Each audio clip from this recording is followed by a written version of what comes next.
Jadi kalau saya tekan butang ini, ia sepatutnya mengecas. Sebenarnya, ia sedang mengecas 8 volt. Ayuh. Itu memang hebat. Pernahkah anda terfikir sama ada mungkin untuk membina sebuah basikal elektrik tanpa sebarang elektronik? Sekarang, apa yang saya maksudkan dengan tiada elektronik adalah mengikut definisi. Menurut Google, elektronik ialah cabang fizik dan teknologi yang berkaitan dengan reka bentuk litar menggunakan transistor dan microchip. Kita masih perlu menggunakan beberapa wire dan bateri, tetapi saya mahu segala-galanya yang lain bersifat mekanikal. Kebanyakan basikal elektrik moden menggunakan motor DC tanpa berus kerana ia sangat berkuasa dan cekap untuk saiznya. Tetapi ia juga memerlukan pengawal kelajuan elektronik untuk membekalkan kuasa kepadanya. Jadi anda tidak boleh sekadar memasang bateri dan terus guna. Tetapi bagaimana jika anda boleh? Video ini ditaja oleh Kiwiko. Akan saya ceritakan lebih lanjut tentang mereka nanti. Ini ialah motor Swiss Reed yang mendapat namanya daripada kapsul hijau kecil di sisi ini yang dipanggil Swiss Reed. Dan apabila magnet diletakkan berhampiran Swiss itu, ia akan tertutup dan membenarkan arus mengalir. Jadi gegelung-gegelung ini bertindak sebagai elektromagnet. Dan apabila magnet kekal melepasi Swiss Reed, kuasa akan dibekalkan kepada gegelung, mempercepatkan magnet ke kanan dan memutarkan motor sekarang. Saya sebelum ini telah memasang motor Swiss Reed dalam sebuah kereta mainan kecil. Dan ia berfungsi dengan sangat baik kerana menggunakan kuasa yang sangat sedikit dan malah boleh mengecas sendiri dengan hanya sedikit tolakan. Jadi, mari kita besarkan ini dan pasangkannya pada sebuah basikal. Versi yang lebih besar ini mempunyai beberapa perbezaan kecil, tetapi pada dasarnya ia berfungsi dengan cara yang sama. Namun, kerana Swiss Reed yang sedia ada tidak boleh menampung lebih daripada kira-kira setengah ampere, saya terpaksa membuat Swiss Reed bersaiz besar saya sendiri. Ia sangat mudah, hanya dengan 2 jalur logam yang dipisahkan oleh 1 jurang kecil, sama seperti Swiss Reed yang kecil. Dan apabila magnet melaluinya, salah satu jalur itu akan tertarik ke arah jalur yang satu lagi dan membekalkan kuasa kepada gegelung. Sekarang, motor ini mempunyai kuasa yang sangat sedikit. Kebanyakannya kerana ia hanya mempunyai 6 magnet setiap rotor. Bermakna, gegelung hanya boleh menolak roda 6 kali setiap pusingan. Namun, jika kita menambah bilangan magnet, kita sepatutnya dapat meningkatkan kuasa keluaran. Jadi, saya bina motor ini dengan 16 magnet dan arah kutub magnet yang berselang-seli. Dan ia mempunyai daya kilas yang jauh lebih tinggi.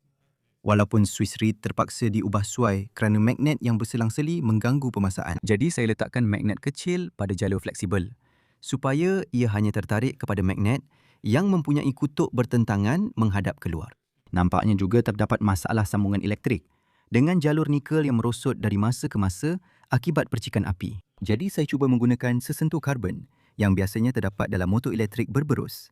Tetapi ia akhirnya meninggalkan habuk karbon pada jalur itu yang menghalang sambungan yang baik. Dan akhirnya saya jumpa Swiss kecil ini yang nampaknya dinilai sehingga 15 amp. Dan saya keluarkan sesentuh daripada Swiss itu yang setakat ini nampaknya jauh lebih tahan lama. Mari kita mula bina basikal elektrik.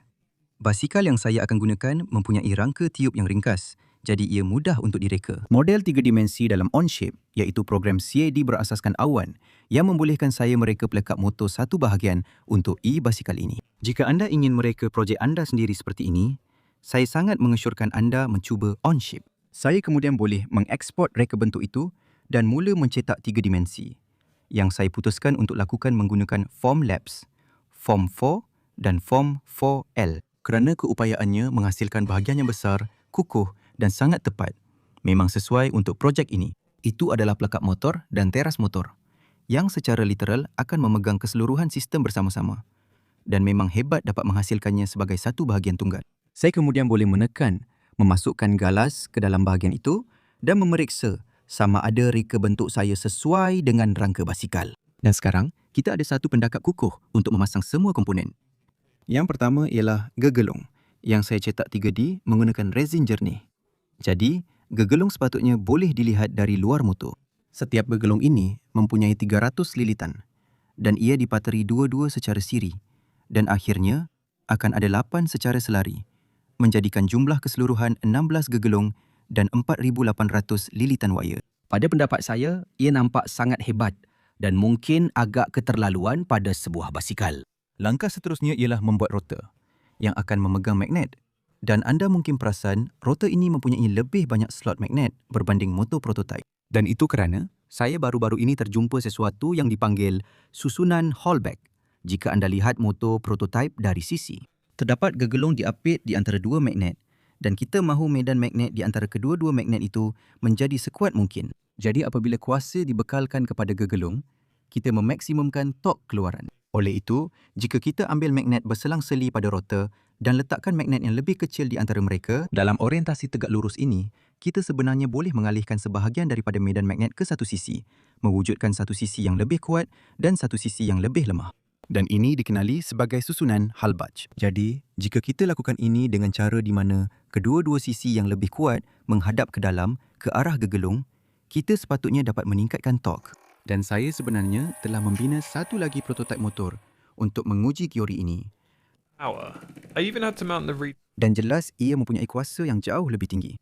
Saya malah terpaksa memasang Swiss reed lebih dekat dengan rotor kerana medan magnet di luar motor jauh lebih lemah. Jadi, reka bentuk akhir ini mempunyai 20 magnet utama dan 20 magnet lebih kecil yang membentuk susunan Hallback, menjadikan jumlah keseluruhan 80 magnet dengan dua rotor itu. Dan ini boleh dipasang pada aci dan takar pemacu sebelum dipasang pada motor, di mana kita boleh memasang rotor di kedua-dua belah basikal untuk menjepit gegelung. Sekarang kita boleh pasang Swiss reed pada motor dan ia sudah sedia untuk diuji. Jadi dengan semua wire telah disambungkan, saya sepatutnya boleh mengawal kelajuan motor dengan Swiss ini.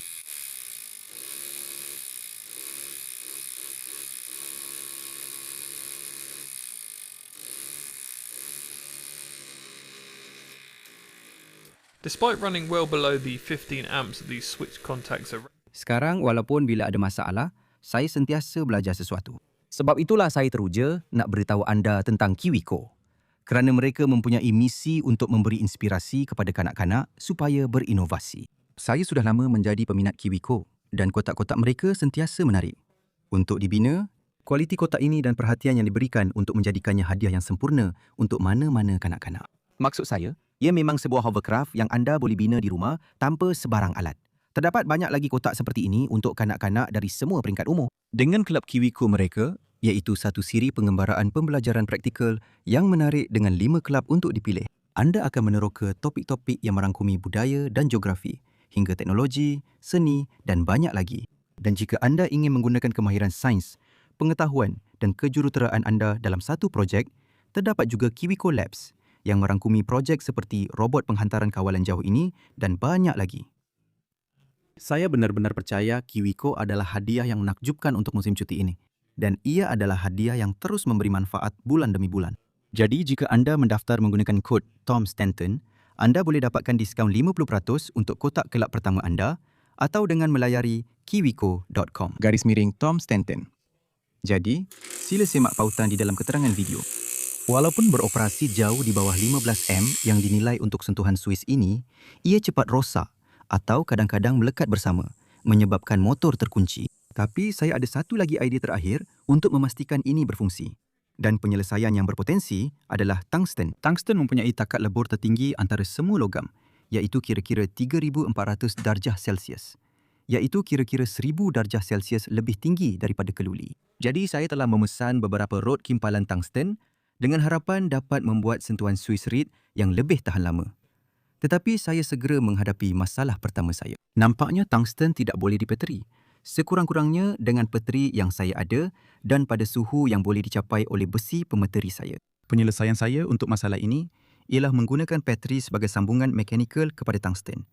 Hampir seperti mengepit wayar. Jadi saya telah mengikir beberapa takuk pada rod tungsten supaya bateri ada sesuatu untuk berpaut. Kemudian, saya membalut jalur nikel di sekeliling tungsten dan mengisinya dengan bateri.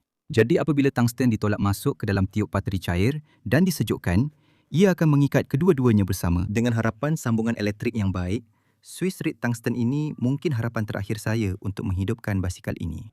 Jadi, setelah semuanya disambungkan, adakah ia akan tahan percikan api itu?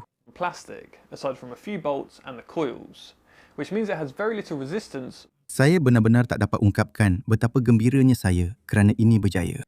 Bukan sahaja tungsten itu tidak rosak selepas digunakan agak lama, malah percikan api juga nampaknya berkurang. Saya kemudian mencetak sebuah takal besar menggunakan cetakan 3 dimensi. yang akan digunakan untuk memacu roda belakang.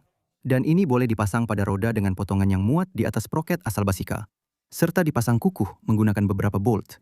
Jadi, dengan tali sawat dipasang dan ditegangkan dengan betul, basikal ini hampir siap. Saya cuma nak tambah satu lagi perkara untuk melengkapkan estetika basikal mekanikal ini.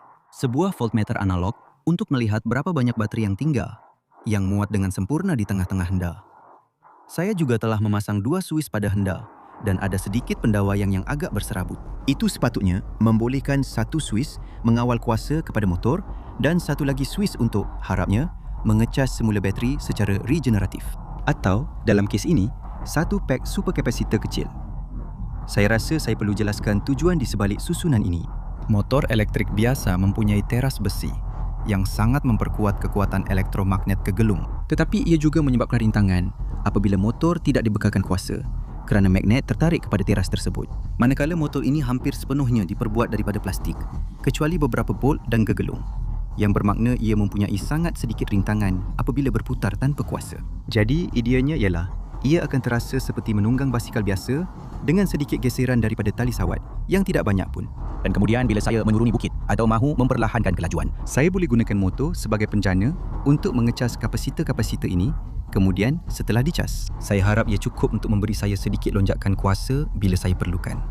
Jadi, mari kita lihat sama ada ia berfungsi. Jadi, saya berada di sini pada pagi Disember yang sejuk dan nyaman di Britain. Kapasitor-kapasitor itu telah nyacas sepenuhnya, seperti yang anda boleh lihat pada voltmeter. Dan jika saya goyangkan pemegang basikal ini, kita boleh palsukan sedikit cas, tapi jelas itu bukan cas sebenar. Jadi, mari kita bawa basikal ini untuk satu pusingan kecil. Yeah, so we drained about 5 volts getting up to speed. And Oh, nampaknya kita sedang mengecas kapasitor. Walaupun saya belum tekan suis regen lagi, itu agak pelik. Dan nampaknya tidak banyak rintangan pada pedal, yang saya rasa adalah perkara baik kerana ia sedang dicas dengan begitu mudah. Suis reed agak bising. Mungkin bunyinya hampir sama dengan hub freewheel yang kuat, tapi lebih teruk sedikit sebab bunyi itu sentiasa ada. Sekarang saya sedang menuruni bukit dan saya akan tekan widang regen. resistance when riding unpowered. Dan nampaknya, ia sedang mengecas sedikit lebih laju sekarang. Kita hampir sampai ya. Kita sudah di 10 volt. Wah, saya rasa kapasitor-kapasitor ini dinilai untuk kira-kira 18 volt. Jadi, kita memang selamat buat masa ini. Okey, sekarang saya sampai ke kawasan rata dan saya akan hentikan basikal ini. Kita berada pada kira-kira 12.5-13 volt. Jadi, mari kita lihat sama ada kita boleh gunakan kuasa ini untuk menaikkan semula kelajuan kita. Because the motor is essentially Ia sedang memberi kuasa kepada saya. Cuma kuasanya tidak begitu banyak. Ya, jadi kita telah menggunakan kira-kira 5 volt untuk kembali ke kelajuan. Dan sekarang, ia tidak lagi berkurang. Kerana ini adalah RPM maksimum yang boleh dicapai oleh motor pada voltan ini. charge my phone. And whilst riding, the charger doesn't work. Jadi kita kembali kepada 11 volt. Dan saya akan tekan pendikit untuk lihat sama ada kita boleh mendaki bukit ini. The energy can slowly discharge into my phone. Ya, ia memang tidak cukup kuasa untuk mendaki mana-mana bukit. Saya rasa basikal ini memenuhi 2 daripada 3 perkara yang saya mahukan pada asalnya, iaitu ia boleh mengecas semula secara regeneratif dan mempunyai rintangan yang sangat sedikit apabila dikayuh tanpa kuasa. Ia cuma kekurangan kuasa yang diperlukan untuk menjadi pilihan basikal elektrik yang praktikal. Dan menjadi sepenuhnya mekanikal tidaklah sebagus yang saya harapkan kerana jalur logam pada reed. Suis sentiasa perlu dilaraskan kerana jika saya menunggang terlalu laju, ia akan mencapai frekuensi resonan. Jadi ia akhirnya sama ada terlalu jauh dari sesentuh tungsten atau terlalu dekat yang menyebabkan percikan api yang besar. Tapi bagaimana kalau kita ambil bahagian brake regeneratif pada basikal itu dan gunakannya untuk mengecas sesuatu yang lain? Kerana motor itu pada dasarnya disambungkan. Sama seperti penjana engkol tangan saya. Ia mengeluarkan kuasa AC apabila berputar. Jadi, jika kita gunakan 4 diod untuk membina penyarah jambatan penuh, kita sepatutnya boleh mengecas kapasitor dengan lebih pantas. Kemudian kita boleh sambungkan kapasitor ke pengawal atur voltan USB untuk menggunakan tenaga yang disimpan. Sebagai contoh, untuk mengecas telefon saya. Dan semasa menunggang, pengecasan tidak berfungsi apabila kapasitor berada di bawah 8 volt. Tetapi dengan menekan butang regen sekejap, kita boleh menaikkan volten dengan cepat dan kemudian tenaga itu boleh dilepaskan perlahan-lahan ke dalam telefon saya. Sepanjang 6 kilometer atau 3.7 batu yang saya tunggang, saya menuruni kira-kira 55 meter dan berjaya mengecas telefon saya hampir 10%, yang mana tidaklah teruk jika difikirkan. Saya hanya menggunakannya ketika menuruni bukit atau apabila saya perlu membrek, dan satu bukit yang saya turun itu sangat panjang sehingga saya risau akan terlebih cas kapasitor. Jadi saya lepaskan suis itu. Sekarang saya tahu, ada produk di luar sana yang boleh dibeli yang menggunakan penjana kecil untuk membekalkan kuasa kepada lampu basikal. Tetapi produk-produk itu menambah daya seretan berterusan pada roda apabila dihidupkan. Tetapi sistem ini boleh digunakan untuk mengecas kapasitor dengan cepat apabila membrek atau menuruni bukit. Dan kemudian ini akan mengecas secara perlahan-lahan. Mengecas telefon saya atau lampu basikal atau apa saja yang saya mahu sebenarnya. Ini pada dasarnya adalah tenaga percuma. Kerana jika saya tidak mempunyai sistem ini, tenaga itu hanya akan menjadi haba dan menyebabkan pad brake saya haus. Terima kasih banyak kerana menonton.